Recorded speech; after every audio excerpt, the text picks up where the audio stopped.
Saya ini sedang menerangkan sebuah hadis kepada istri saya tentang puasa.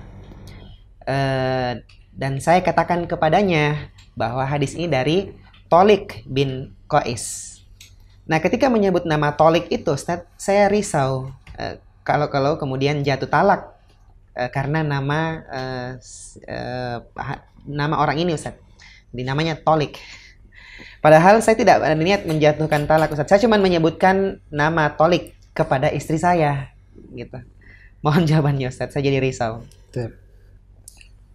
Bismillah, alhamdulillah, wassalatu salam ala nabina Muhammad wa ala alihi wa sahbihi ajma'ina wa ba'd.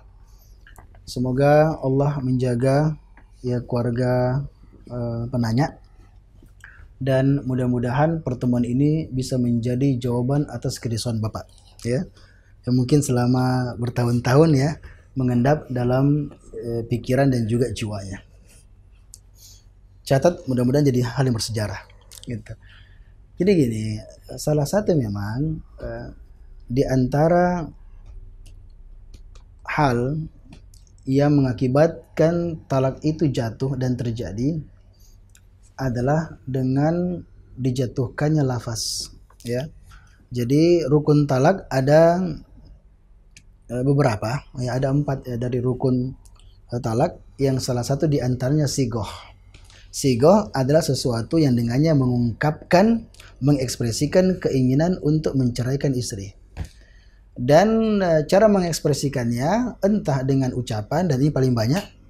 Yang kedua dengan tulisan, dan yang ketiga dengan isyarat. Ya, terutama bagi pendapat yang terpilih, ini khusus bagi orang yang tidak bisa mengungkapkan dengan mulut dan juga tidak bisa mengungkapkan dengan tulisan. Jadi kalau isyarat ya, dia bisu, dia sampaikan kepada dia bisu, maka ketika dia menjatuhkan talak dengan isyarat, maka hal itu juga jatuh. Tapi kita kembali tentang lafaz. Jadi di antara lafaz ada yang namanya lafaz sharih.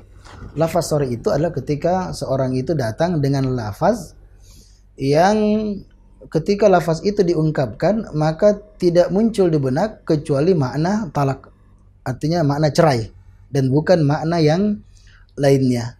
Ya, menurut pandangan dari Al-Imam Asy-Syafi'i rahimahullahu ta'ala, dan juga ini pendapat dari Hanabilah, bahwa mereka mengatakan lafaz talak itu ada 3. Lafaz talak yang sharih, yang jelas, itu ada 3, yang semuanya disebutkan dalam Al-Quran. Jadi semua lafaz yang Allah gambarkan dalam Al-Quran sebagai bentuk perceraian, maka itulah lafaz sharih. Di antaranya itu lafaz talak itu. Kan ada talak, ada al-firaq, ada juga as-sarah. Ya, firaq artinya pisah, sarah lepas, ya, lepaskan.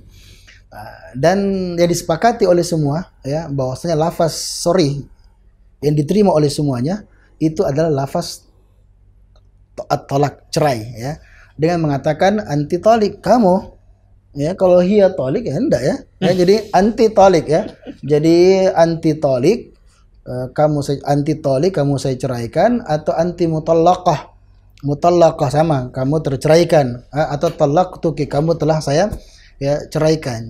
Jadi yang bermakna cerai, at-talak, talik, mutallaqah ya, kalau bahasa Arab ya, talik ya, mutallaqah, dan juga tolak tuki, itu maknanya. Adapun yang tadi itu kan bukan itu tolik itu nama tolik bukan tolik ya, Tolik ini ya? Ya bukan anti tolik gitu kan. Itu juga syaratnya rukun yang kedua kan harus ada yang diceraikan. Siapa? Mesti ada rukun yang lainnya, itu mutallaqah, siapa yang diceraikan ya, rukun siapa yang diceraikan. Dia tadi mengatakan bahwa tolik ya, tolik dia baca riwayat dari tolik, kan bukan istrinya, dia bilang saya pun nama tolik ya, iya. Ini laki-laki dan tidak mungkin laki-laki yang diceraikan ya. Dia baca tentang Tolik bin Qais, karena juga Tolik bin Qais, Tolik bin Habib ya, kalau perawi ya. Ada juga Tolik lain sebagainya, nama laki-laki nih ya. Ada, bukan Tolik ya. Lagian ini bukan anti, bukan kamu saya ceraikan. Kalau kamu saya ceraikan, kamu saya talak, maka ditalak. Tapi dia menyebutkan nama orang. Jadi kedua artinya juga bukan tolik tapi tolik. Ya, Tolik bin Qais. Ada juga kalau tentang masalah wudu ya, menyentuh kemaluan, Tolik bin bin Ali, ada juga Tolik bin Habib ya. Itu biasanya kalau nama orang tuh Tolik ya, bukan Tolik ya, Tolik. Dan kemudian juga tidak ada ditujukan kepada siapakah dia ceraikan. Kalau ceraikan, kamu saya ceraikan. Ada subjek, ada yang diinginkan sebagai ungkapan tersebut. Jadi di ungkapan kamu saya ceraikan. Memang kalau kamu saya talak, walaupun dia mengatakan saya cuma kena jatuh talak. Ya, karena ada sebut dan ada objek yang ingin dia talak. Ya, dia sengaja mengambil lafaz itu ya, dan dia kena konsekuensinya.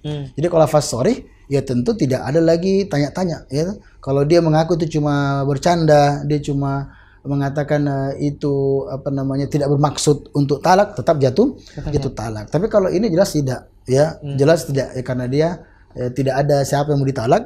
Apalagi disebutkan juga bukanlah kata cerai. Tolik bukan kata cerai. Kalau tolik baru kata cerai, ya. Ya, tolik bukan kata cerai, tapi tolik di sini adalah nama orang. Ya, jadi kesimpulan yang sangat jelas di sini bahwa ketika mengungkapkan hal itu jelas dan bukan jelas, sangat dan super jelas bahwasanya dia itu tidak jatuh cerai tersebut. Ya, mudah-mudahan ya Bapak bisa terasa lebih nyaman dan plong dan menghilangkan ya keraguan-keraguan tersebut, ya. Baik.